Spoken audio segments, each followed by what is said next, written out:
सब लोगों ने बहुत मेहनत की। गुजरात के सभी कार्यकर्ताओं ने रात दिन 2 महीने तक मेहनत की। कुछ लोग 1 दिन के लिए आए, कुछ लोग 1 हफ्ते के लिए आए, कुछ लोग 15 दिन के लिए आए। भारत माता की, भारत माता की, इनकलाब, वंदे, जय जवान। आज गुजरात के कोने कोने से आए हुए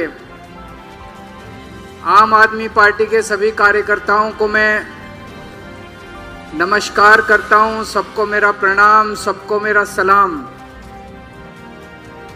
मैं देख रहा हूं पूरे जितने लोग बैठे हुए हैं उतने ही लोग खड़े हुए हैं चारों तरफ, और उतने ही लोग बाहर भी हैं। अभी मैं जब अंदर आया था बाहर भी बहुत लोग हैं, इतनी बड़ी संख्या में, और सबके चेहरे पे खूब खुशी है, सबके अंदर खूब एनर्जी है, खूब उत्साह है। सबसे पहले मैं आप सब लोगों को विसावदर की जीत के लिए बहुत बहुत बधाई देना चाहता हूं।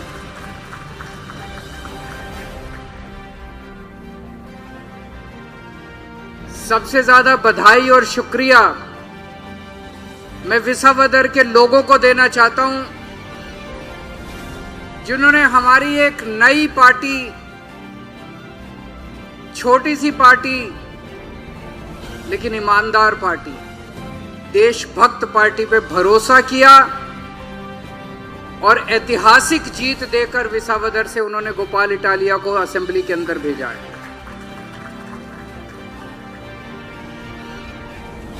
आप सब लोगों ने बहुत मेहनत की। गुजरात के सभी कार्यकर्ताओं ने रात दिन 2 महीने तक मेहनत की। कुछ लोग 1 दिन के लिए आए, कुछ लोग 1 हफ्ते के लिए आए, कुछ लोग 15 दिन के लिए आए, कुछ लोग 2 महीने तक विसावदर में बैठ के उन्होंने रात दिन विसावदर के अंदर प्रचार किया। आप सब लोगों को बहुत बहुत बधाई, बहुत बहुत शुक्रिया आप सब लोगों का। लेकिन ये विसावदर की जीत मामूली जीत नहीं है।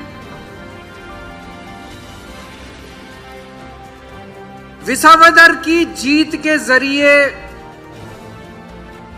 भगवान एक बहुत बड़ा संदेश देना चाहते हैं। भगवान जनता में बसते हैं।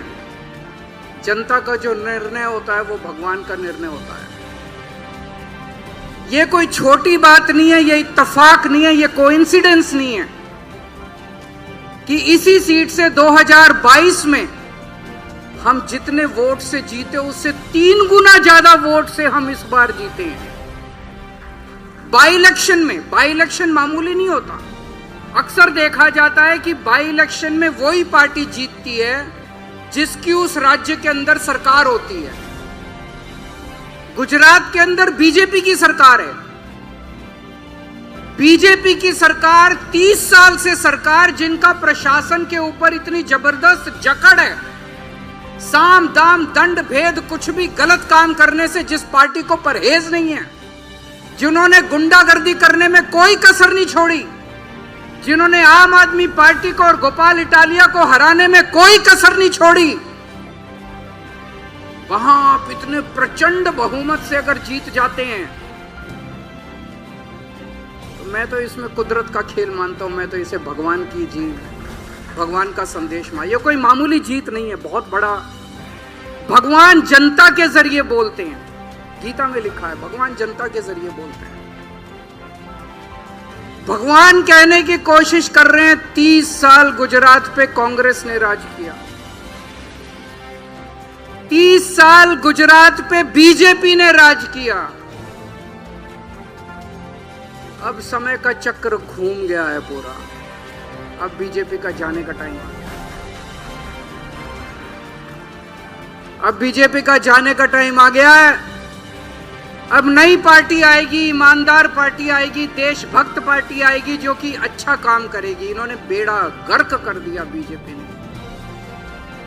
जब मैं विसावदर चुनाव प्रचार करने के लिए गया, 30 साल में इन्होंने, बीजेपी ने क्या हाल कर दिया गुजरात का, आप सोचिए। मैं सूरत के में अभी गोपाल भाई वहां पे विजय यात्रा के लिए गए थे, उसके पहले ईशुदान भाई गए थे 1 दिन के लिए। सूरत जैसे शहर में पानी की बाढ़ आ रही है। घरों के अंदर, मैंने ईशुदान से बात की, ईशुदान उन सोसाइटी जहां लोगों ने करोड़ों करोड़ों रुपए के फ्लैट ले रखे हैं, घर ले रखे हैं, करोड़ों रुपए के बंगले, उनके ड्राइंग रूम में, बेडरूम में पानी घुस गया। 30 साल में क्या हाल कर दिया बीजेपी ने गुजरात का। उनके टीवी पानी में उनके टीवी डूब गए, सोफे डूब गए उनके पानी में। ईशुदान भाई, उनके घरों के अंदर, सोसाइटी के अंदर हो क्या रही है? क्या 30 साल में तुमने ये हाल कर दिया गुजरात का? अरे कुछ अच्छा काम करते यार। मैं अभी विसावदर चुनाव प्रचार के लिए गया।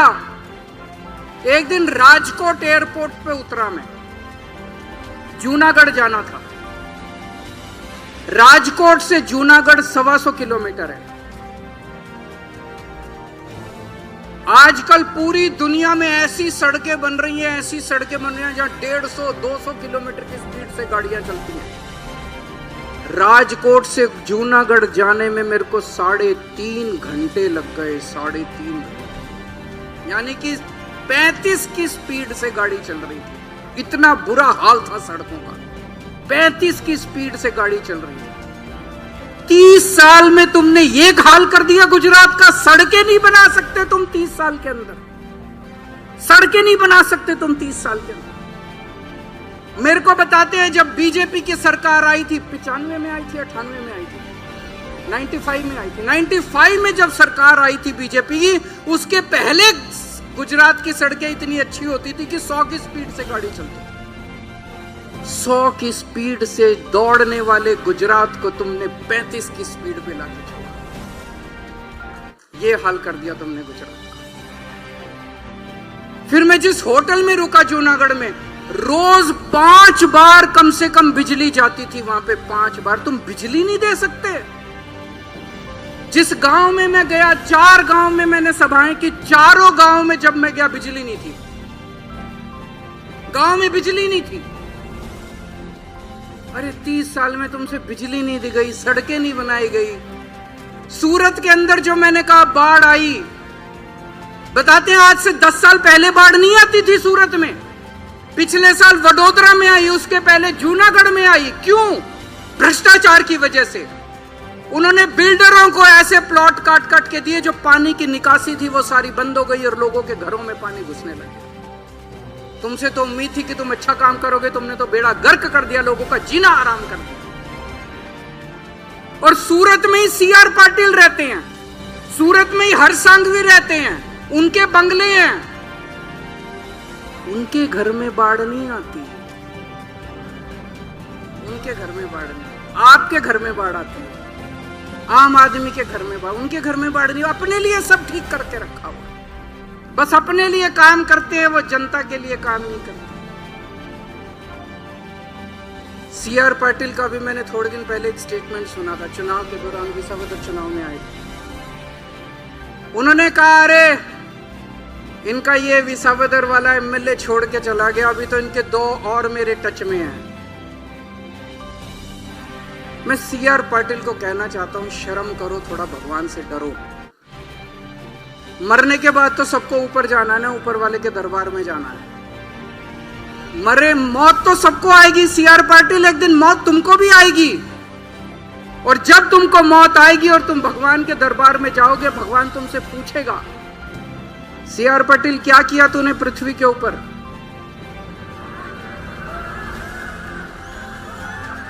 तो क्या जवाब दोगे? दूसरी पार्टियों के MLA तोड़ के लेके आया, ये जवाब दोगे? दूसरी पार्टियों के MLA तोड़ के लाया, तो भगवान क्या बोलेगा? इसको कहां भेजो, कहां भेजो इसको? अरे तुम्हें जनता ने इतना बड़ा बहुमत दिया यार, 30 साल से तुम्हारी सरकार है। कुछ स्कूल बनवाते, अस्पताल बनवाते, बच्चों को नौकरी देते, बच्चों के लिए कॉलेज बनवाते, सड़कें बनवाते, बिजली का इंतजाम करते, जनता के लिए, खेड़ुओं के लिए कुछ इंतजाम करते, कुछ अच्छा काम करते यार 30 साल के अंदर। क्या इसमें इतना अहंकार, गर्व की क्या बात है? 2 और मेरे टच में है, 2 और मेरे टच में। ये कोई गर्व करने की बात है?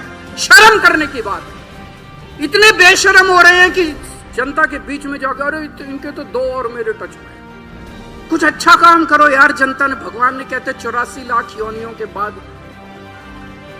मनुष्य का जन्म मिलता है। ये इसीलिए जन्म इस्तेमाल करोगे कि 2 और मेरे टच में है। और इनको इतना किसी कोई देख लो आप, युवा इनसे दुखी हैं, इनसे पेपर नहीं होते, जो पेपर हो वो लीक हो जाता है, रोजगार नहीं मिल रहा। अभी मैं अपने सारे लोगों से मिल रहा था, वो बता रहे थे मनरेगा के अंदर इतना बड़ा भ्रष्टाचार हो गया। मनरेगा में गरीबों का, मनरेगा में कौन जाता है काम करने के लिए? कौन जाता है? जिसके घर में कुछ नहीं होता। मिनिमम वेज पे कौन काम करता है यार? कौन मजदूरी करता है इतनी धूप के अंदर, बारिश के अंदर? कौन काम करने जाता है जिसके घर में कुछ नहीं होता, खाने को नहीं होता? 100 दिन के मिनिमम वेज लेने कौन जाता है? उनका भी पैसा खा गए ये लोग। नरक में जाएंगे तेल की कड़ाही के अंदर।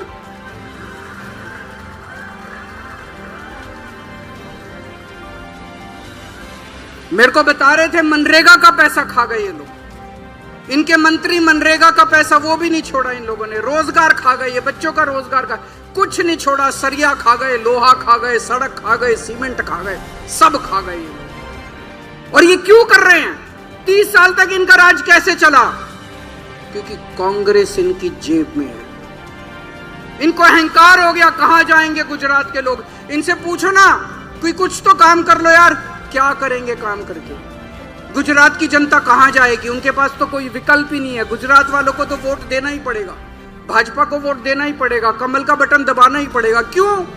कांग्रेस इनकी जेब में। और दोनों मिलके करते हैं। 70% ठेके इनकी पार्टी को मिलते हैं, 30% ठेके उनकी पार्टी को मिलते हैं। है कि नहीं है? दोनों मिलके, दोनों के नेताओं ने अपनी अपनी कंपनियां खोल रखी हैं। इनकी भी कंपनियां, उनकी भी कंपनियां। ये भी जेल नहीं जाते, वो भी जेल नहीं जाते। दोनों को मिलके ठेके मिलते हैं।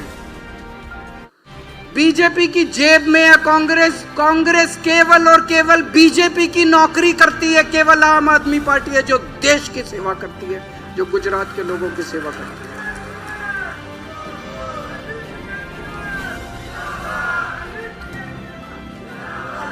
मैं किसी से पूछ रहा था, मैंने कहा ये कांग्रेस और बीजेपी का रिश्ता क्या कहलाता है? क्या ये भाई बहन का रिश्ता है, या ये पति पत्नी का रिश्ता है? आपको क्या लगता है? ये ना भाई बहन का रिश्ता है और ना ये पति पत्नी का रिश्ता है। ये प्रेमी और प्रेमिका का रिश्ता है, जो छुप छुप के मिलते हैं। ये छुप छुप के मिलते हैं, ये चोरी चोरी मिलते हैं समाज के डर से। समाज इनकी शादी स्वीकार नहीं करता, ये छुप छुप के मिलते हैं, चोरी चोरी मिलते हैं, चोरी चोरी सब कुछ करते हैं। ये प्रेमी और प्रेमिका का रिश्ता है, इनसे बच के रहना। दोनों बहुत खतरनाक है। अब जनता बदलाव चाहती है, गुजरात की जनता बदलाव चाहती है। अब जनता के पास विकल्प है। 30 साल तक जनता के पास विकल्प नहीं था, इसलिए बीजेपी को अहंकार हो गया कि गुजरात जाएगी, जनता जाएगी कहां, हमें वोट देना ही पड़ेगा। अब आम आदमी पार्टी का विकल्प है। अगले चुनाव में, ये विसावदर का चुनाव सेमीफाइनल था, 2027 की दस्तक थी। 2027 में आम आदमी पार्टी की सरकार बनेगी, जनता राज करेगी और नेताओं का शासन खत्म होगा, भ्रष्टाचारियों का शासन खत्म होगा।